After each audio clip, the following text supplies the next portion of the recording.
Good day and welcome to another informative session of Under the Microscope. I'm Michael Young, thanking you very much for joining me and for letting me into your communities and into your homes. We're going to continue our discussion today about Guyana's current political situation. With me to have a wide-ranging dialogue is the Member of Parliament for the People's Progressive Party, Civic, Mr. Joe Hamilton.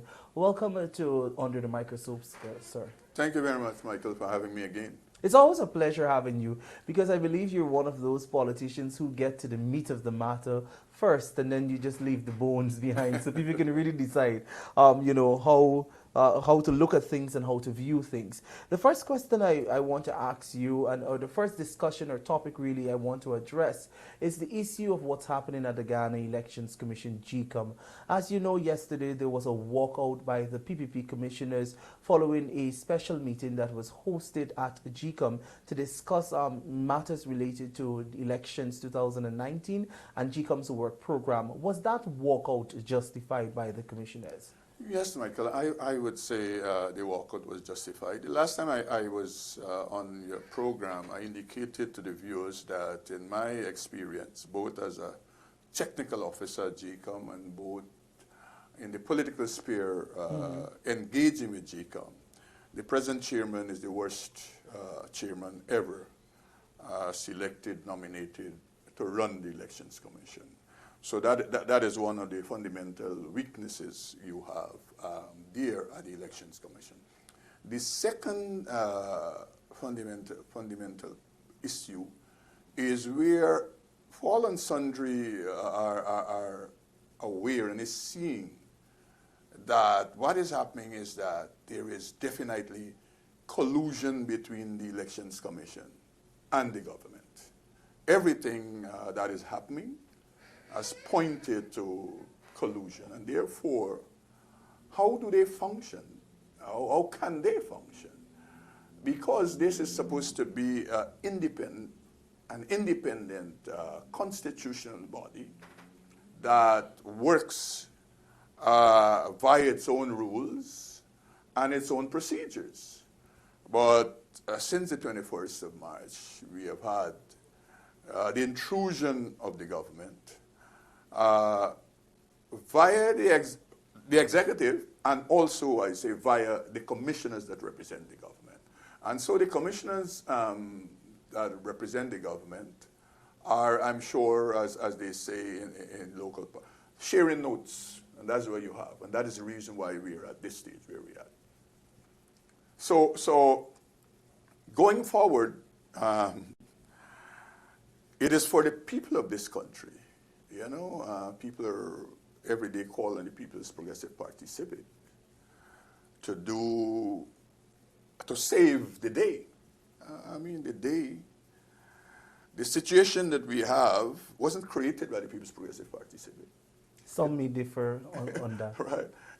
Well, it was created by Mr. Granger and his government, where they, even up to this moment, they're attempting to throw our constitution in the dustbin.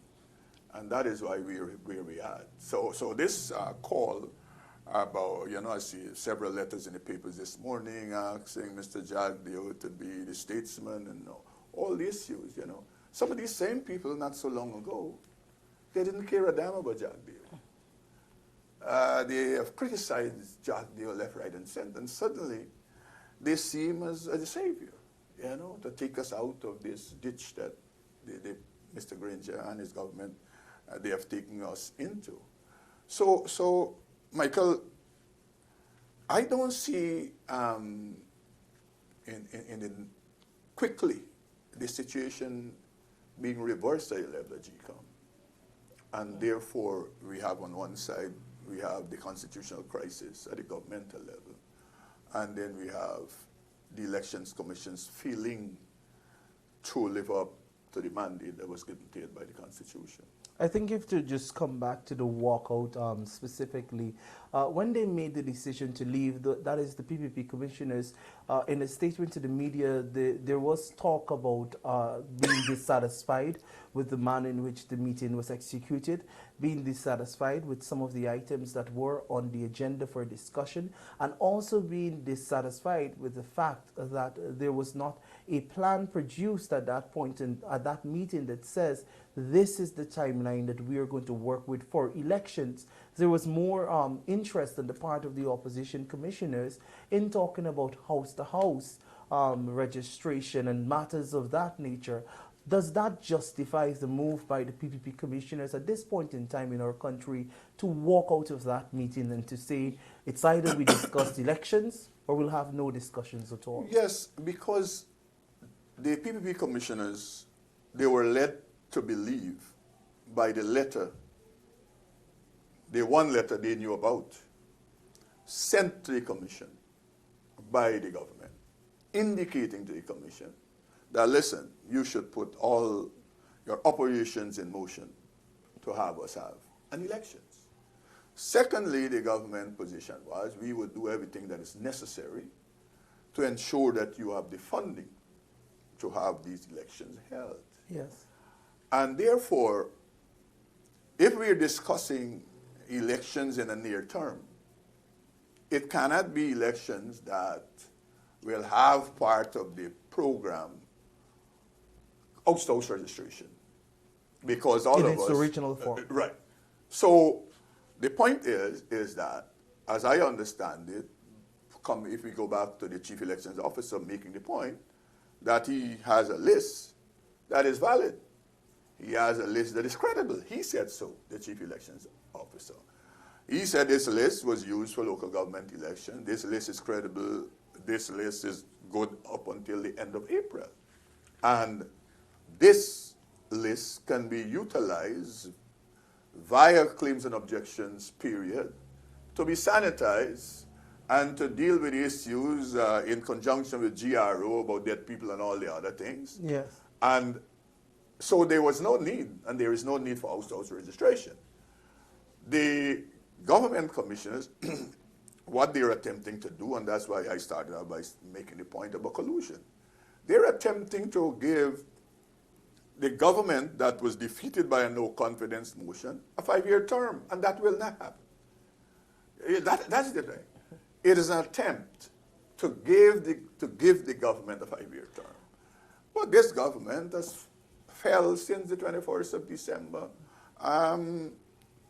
2018, and today is the 1st of March. This government life ends very shortly in the next 3 weeks or thereabouts. No, sir. Are you surprised at the posture of the Ghana Elections Commission, even at this critical stage, given the fact that GECOM has always beaten its own chest about its independence?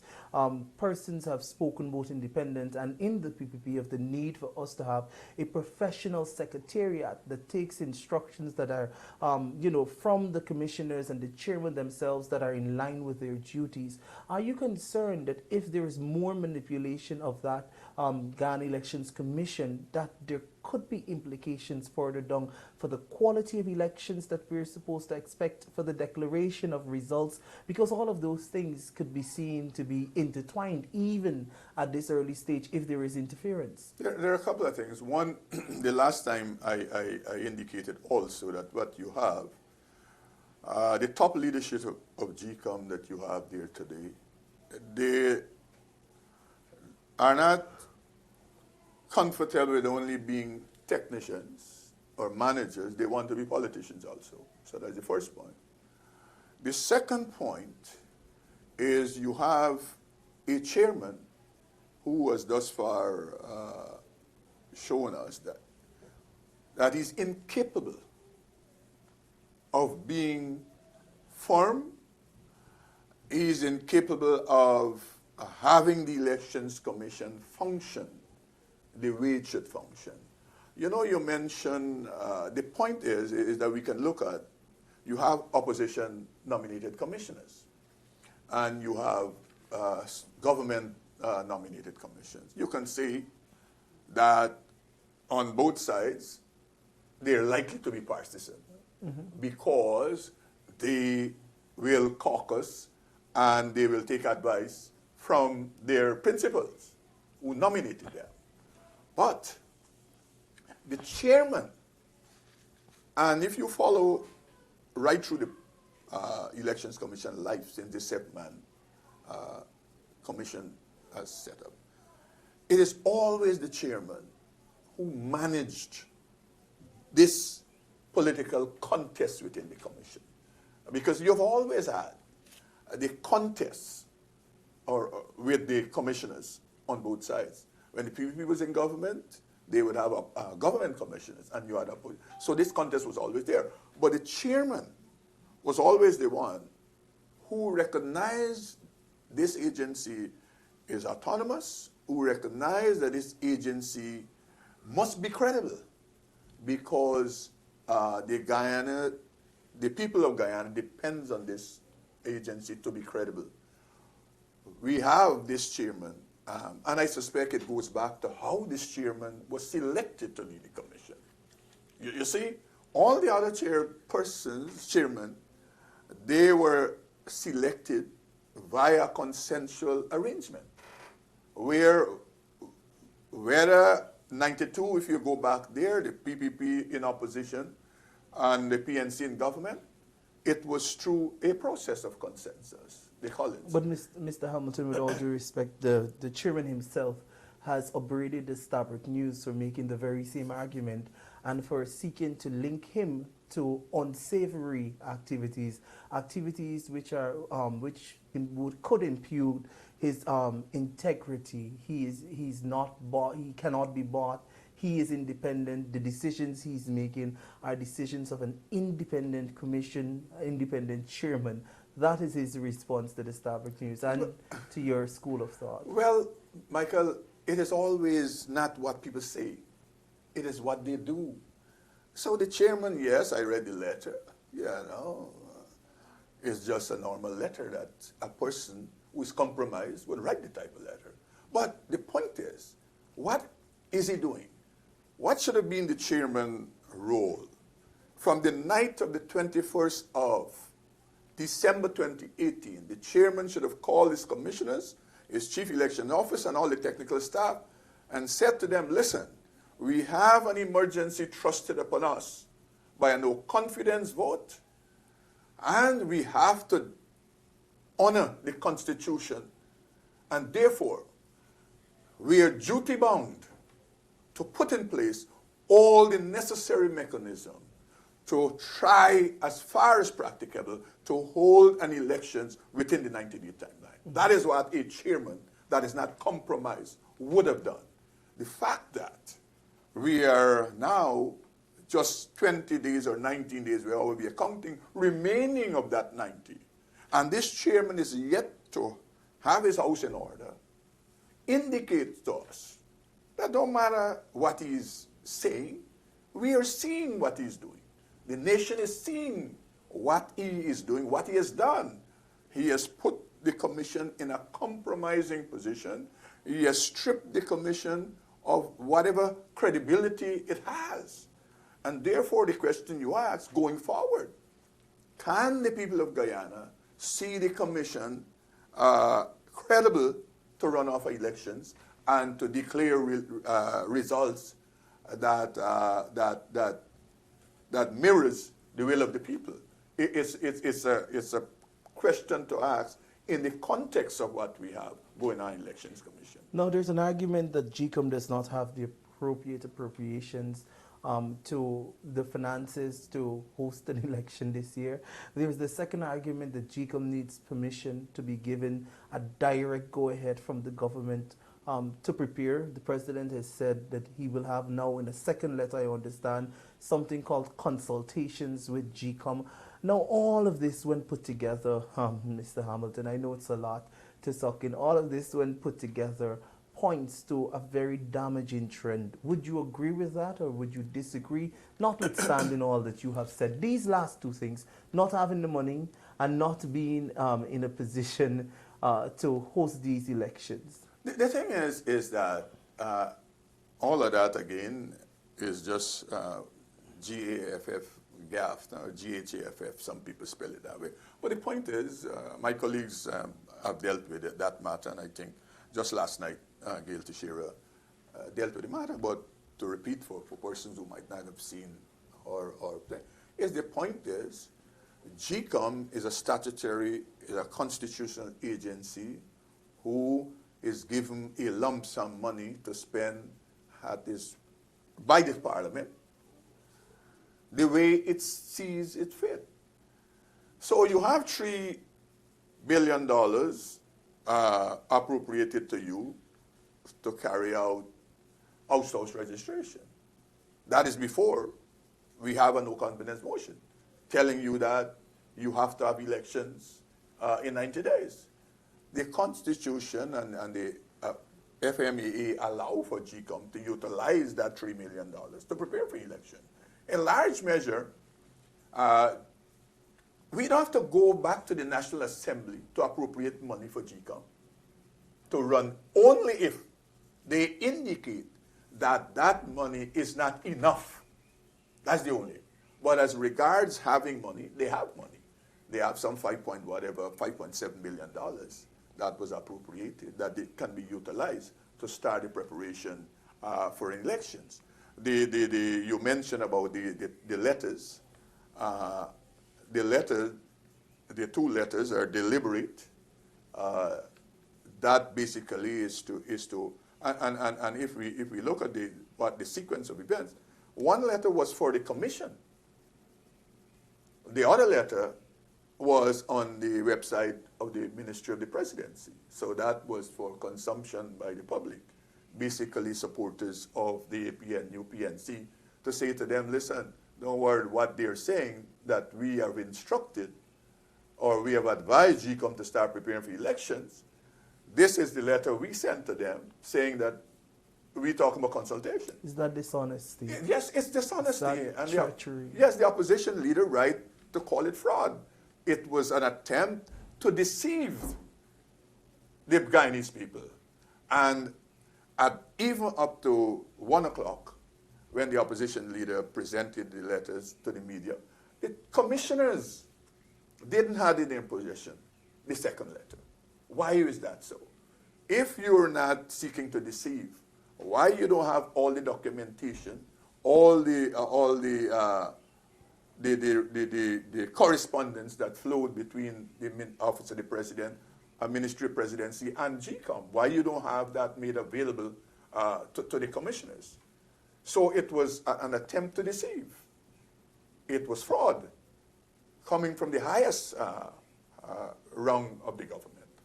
And therefore, last night I saw Mr. Harman trying to deceive again, because he attempted to say, he said that Mr. Jagdeo cannot blame the government if his commissioners didn't make available to him the letters they had in their possession. They had no letters. For that matter, at 1 o'clock, they had no letter at all. It is after, it is at 1:07, as what one of the commissioners said. That is when they got possession of the first letter. They knew it existed, but the first time they were seeing it. And the second letter, the one that was on the Ministry of Presidency website, that was made available to them at 3 o'clock when they went to the meeting. So you have, again, even at this late moment, the government is still trying to deceive the Guyanese people, trying to give the impression that Mr. Jagdeo was totally out of order, to suggest that it was fraud. Yes, it was fraud. Secondly, trying to give the impression that Mr. Jagdeo is abdicating his duty as opposition leader by not seeking to respond to Mr. Granger in a favorable way. Mr. Jagdeo has outlined, if I'm going to negotiate, I have to negotiate with an honest partner. Understood. That is a fundamental issue. You cannot ask me to come for us to discuss, and you are, during the same time, you're attempting to perpetuate fraud and to deceive the Guyanese people.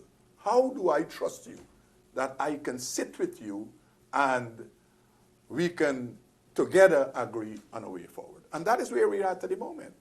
Okay. Now, sir, your final words as we wrap up on this entire issue with GECOM. How do you think we can resolve this issue over the next 19 days? And the issue can only be resolved by the government, beginning with the president coming clean and being forthright and truthful with the Guyanese people. That is where it has to start. That Mr. Granger, at this moment, people are asking Barra Jagdeo to give leadership, the opposition leader. You have a president of the republic. That is where the leadership must start. And people must seek to call upon Mr. Granger to give the necessary leadership at this juncture of this country and where we're at. And as I said the last time, many people already are complaining about the situation that has developed. The next 19 days, we think we have problems. If you read a banker writing a letter in the papers, indicating what can befall this country, and this is a man who is in the banking sector, not just the government, that can befall all of us as citizens. The fact that a government becomes illegitimate, the fact that a government becomes unconstitutional, the fact that a government will not be recognized by international partners. And so, for people who are PNC supporters and APNU supporters who continue to, in your nonsensical glee, it will dawn on you very shortly where the man you are still rooting for is at stake in this country. It will dawn on you. If it has not yet dawned on you, believe me, it will dawn on you somewhere around the 21st of March that what we were saying, where Mr. Granger is taking this place, this country is not a good place. Thank you very much, Mr. Hamilton, and thank you very much, viewers. This was Under the Microscope. Thank you very much, Michael.